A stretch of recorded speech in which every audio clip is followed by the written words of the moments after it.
आंबेगाव तालुक्यातील शिंदेवाडी परिसरात बुधवार दिनांक 18 रोजी दुपारी भीषण अपघात घडून एका व्यक्तीचा मृत्यू झाल्याची घटना समोर आली आहे।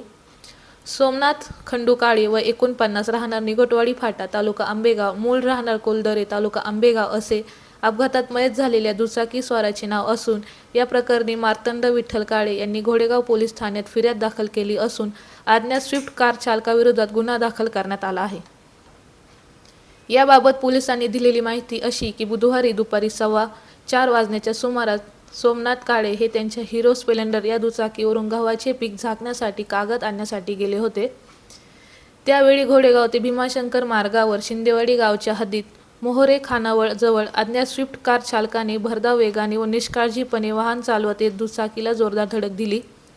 या भीषण अपघातात सोमनाथ काळे यांच्या डोक्याला गंभीर दुखापत झाली, त्यानंतर त्यांचा मृत्यू झाला।